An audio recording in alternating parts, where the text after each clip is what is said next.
नमस्कार। आज सृजनात्मक लेखन के अर्थ, परिभाषा और स्वरूप का अध्ययन करेंगे। ये टॉपिक विनोबा भावे विश्वविद्यालय हजारीबाग बीए चतुर्थ समसत्र के पाठ्यक्रम में शामिल है। इस अध्ययन में सृजनात्मक लेखन के अर्थ, परिभाषा और स्वरूप को जानेंगे। तो सृजनात्मक लेखन क्या है, सबसे पहले अर्थ को जानेंगे। तो चलिए शुरू करते हैं। सृजनात्मक लेखन। सृजनात्मक का अर्थ है कुछ नया, अलग, अनोखा करने की क्षमता। पर जो नया व अनोखा है वो सृजनात्मक तभी कहलाएगा जब इसमें उपयोगिता का गुण हो। सृजनात्मक शब्द अंग्रेजी के क्रिएटिव का हिंदी रूपांतरण है। नवीन क्रियाओं एवं विचारों को उत्पन्न करने की शक्ति या नवीन खोज करने की शक्ति सृजनात्मक कहलाता है। यानी हम कह सकते हैं कि किसी के पीछे पीछे न चलकर अपनी एक नई राह बनाने की सोच को ही हम सृजनात्मक कहते हैं। स्पष्ट है कि सृजनात्मक यानी कुछ नया करना, अलग करना, अनोखा करना, तो उसे ही हम क्या कहते हैं, सृजनात्मक कहते हैं। पर यह ध्यान रहे कि जो नया व अनोखा है वो सृजनात्मक तभी कहलाएगा जब इसमें उपयोगिता का गुण हो, जो वो सबके उपयोगी हो, सबके हित में हो, तभी वो सृजनात्मक कहलाता है। सृजनात्मक शब्द अंग्रेजी के क्रिएटिव का हिंदी रूपांतरण है। जैसे हमसे बोलते हैं ना, कुछ क्रिएटिव करो, कुछ नया करो, तो वही सृजनात्मक है। तो नवीन क्रियाओं एवं विचारों को उत्पन्न करने की शक्ति या नवीन खोज करने की शक्ति सृजनात्मक कहलाता है। कुछ नया क्रिया करना है, कुछ नवीन खोज करना ही कहलाता है, तो उसे सृजनात्मक कहते हैं। यानी हम कह सकते हैं कि किसी के पीछे पीछे न चलकर अपनी एक नई राह बनाने की सोच को ही हम सृजनात्मक कहते हैं। सृजनात्मक की परिभाषा को जानेंगे इसके बाद। तो सृजनात्मक की परिभाषा के संदर्भ में, सृजनात्मक की परिभाषा को कई विद्वानों ने अपने ढंग से परिभाषित किया है। यानी कि बहुत सारे विद्वानों ने सृजनात्मक की परिभाषा दिया है, तो उसको जानेंगे। सबसे पहले नाम आता है डेवहेल के अनुसार। तो सृजनात्मक वह मानवीय गुण है जिसके द्वारा वह किसी नवीन रचना या विचारों को प्रस्तुत करता है।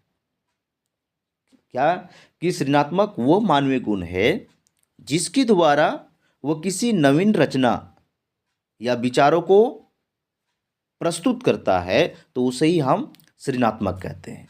अगला विद्वान है कोरो एंड कोरो के अनुसार। सृजनात्मक मौलिक परिणामों को अभिव्यक्त करने की मानसिक प्रक्रिया है। सृजनात्मक क्या है कि जो मौलिक परिणाम है तो उसको अभिव्यक्त करने की जो मानसिक प्रक्रिया होती है उसे ही हम क्या कहते हैं, सृजनात्मक कहते हैं, है ना। तो इसमें से दो विद्वानों की परिभाषा को देखें तो डेवहेल के अनुसार कि सृजनात्मक वह मानवीय गुण है जिसके द्वारा वह किसी नवीन रचना या विचारों को प्रस्तुत करता है, तो उसे हम क्या कहते हैं, सृजनात्मक कहते हैं। उसी तरह से कोरो एंड कोरो के अनुसार सृजनात्मक मौलिक परिणामों को अभिव्यक्त करने की मानसिक प्रक्रिया है, तो उसे ही हम सृजनात्मक कहते हैं। ठीक है। अब अगला विद्वान का नाम है प्रोफेसर रुश के अनुसार। सृजनात्मक वह मौलिकता है जो वास्तव में किसी भी प्रकार की क्रिया में घटित हो सकती है ना। कि सृजनात्मक वह मौलिकता है जो वास्तव में किसी भी प्रकार की क्रिया में घटित हो सकती है, तो वो क्या कहलाता है, सृजनात्मक कहलाता है। ठीक है। अब अगला विद्वान मतलब कि एक मुक्त ज्ञान कोश विकिपीडिया के अनुसार, सृजनात्मक किसी वस्तु, विचार, कला, साहित्य से संबंध किसी समस्या का समाधान निकालने आदि के क्षेत्र में कुछ नया रचने आविष्कृत करने या पुनर्सृजित करने की प्रक्रिया है। एक ज्ञानकोश है, मुक्त ज्ञानकोश विकिपीडिया के अनुसार कि सृजनात्मक किसी वस्तु, विचार, कला, साहित्य से संबंध किसी समस्या का समाधान निकालने आदि के क्षेत्र में जो नया रचने, आविष्कृत करने, पुनर्सृजित करने की प्रक्रिया ही क्या कहलाता है?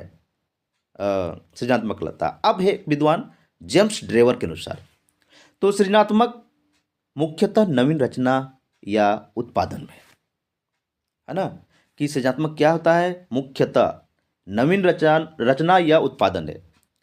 स्पष्ट है, मतलब कि सृजनात्मक यानी कुछ नया करना, तो नवीन रचना या उत्पादन या कि कुछ नया चीज करना ही उसे हम क्या कहते हैं? सृजनात्मक कहते हैं। तो ये परिभाषा किनकी है? जेम्स ड्रेवर के अनुसार।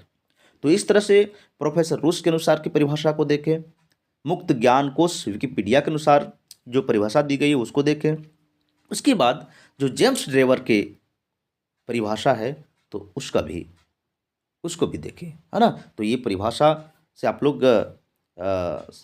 को समझ में आ गया होगा, है ना। अब बात करते हैं, इस तरह से हम कह सकते हैं कि सृजनात्मक वह योग्यता है जो व्यक्ति को किसी समस्या का समाधान खोजने के लिए, नवीन ढंग से सोचने और वह विचार करने के लिए समर्थ बनाती है, अर्थात नए ढंग से चिंतन करने, विचार करने तथा कार्य करने की अमूर्त योग्यता को ही सृजनात्मक कहते हैं। सृजनात्मक लेखन में लेखक अपनी कल्पना शक्ति और अनुभव के आधार पर लेखन करता है। सृजनात्मक साहित्य रचना का एक अहम पहलू है जिसमें लेखक अपने मन, मस्तिष्क और बौद्धिक ज्ञान के मुताबिक रचना करता है ना। तो हम जानते हैं कि सृजनात्मक वह योग्यता है जो व्यक्ति को किसी समस्या का समाधान खोजने के लिए, नवीन ढंग से सोचने, विचार करने के लिए समर्थ बनाती है। जब हम कुछ नया चीज़ करते हैं तो उसके लिए पहले सोचते हैं कि हम इस तरह करेंगे, कल्पना करते हैं, तभी किसी भी वस्तु को नया आकार देते हैं। तो जो नया आकार देते हैं वही क्या कहलाता है? सृजनात्मक कहलाता है। अर्थात नए ढंग से चिंतन करने, विचार करने और कार्य करने की अमूर्त योग्यता को ही सृजनात्मक कहते हैं। सृजनात्मक लेखन में लेखक अपनी कल्पना शक्ति और अनुभव के आधार पर लेखन करता है। सृजनात्मक साहित्य रचना का एक अहम पहलू है जिसमें लेखक अपने मन, मस्तिष्क और बौद्धिक ज्ञान के मुताबिक क्या करता है? रचना करता है। तो उसे ही हम क्या कहते हैं? सृजनात्मक कहते हैं। ठीक है। अब सृजनात्मक यानी कुछ नया चीज करना। मान लीजिए मनुष्य पहले फल इकट्ठा करता था और जानवरों का शिकार करता था। आगे उसने खेती करना शुरू किया। मनुष्य जीवन में खेती करना बहुत बड़ा सृजन है। माँ द्वारा रोटी पकाना एक प्रकार का सृजन है। जैसे रोटी को गोल गोल बनाना और तवे पर फुलाना, यही तो सृजन है। गेहूं की बुआई से लेकर रोटी बनने तक सृजनात्मकता की सबसे बड़ी गाथा है। सृजनात्मक के लिए उत्सुकता, परवाह, नवीनता, मौलिकता, विस्तारता और स्वतंत्र निर्णय, ये सभी तत्वों का होना जरूरी है ना। तो सृजनात्मक यानी कुछ नया चीज करना। मान लीजिए मनुष्य पहले क्या होता था कि प्राचीन काल में जंगल में रहता था, तो सबसे पहले फल को इकट्ठा किया, है ना। उसके बाद जानवरों को शिकार क्या करता था, तो इससे नहीं रहा क्या, तो किसी ने तो पत्थरों को टकराया तो उसमें चिंगारी उत्पन्न हुआ और उससे जो है उसको मतलब कि जो है पका खाने लगा, तो वो भी सृजन है। उसके बाद खेती करना शुरू किया, तो खेती करना जो है मनुष्य जीवन का सबसे बड़ा सृजन है। उसी तरह माँ द्वारा रोटी पकाना भी एक सृजन है, गोल गोल बनाना भी एक सृजन है।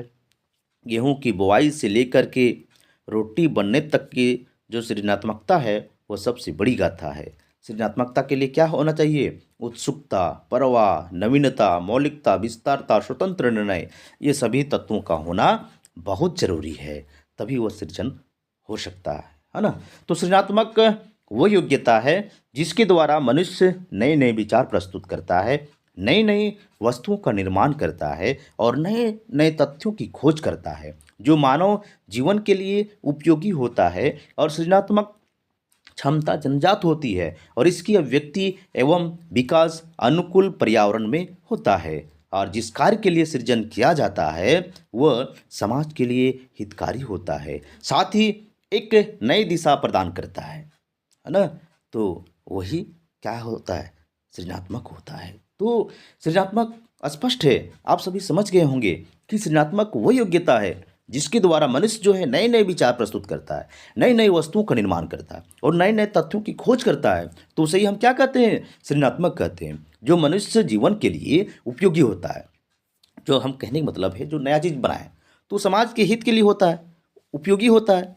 तो जो मानव जीवन के लिए उपयोगी होता है ना, तो सृजनात्मक क्षमता जन्मजात होती है और इसके व्यक्ति और विकास जो है अनुकूल पर्यावरण होता है। जब उसके अनुकूल पर्यावरण मिलता है तभी उसका विकास होता है। तो जिस कार्य के लिए सृजन किया जाता है वो समाज के लिए हितकारी होता है, साथ ही नई दिशा प्रदान करता है। ठीक है, ये अगर ये वीडियो आप सभी को पसंद आया है तो कृपया लाइक, शेयर, सब्सक्राइब और साथ ही कमेंट भी करें। धन्यवाद विद्यार्थियों।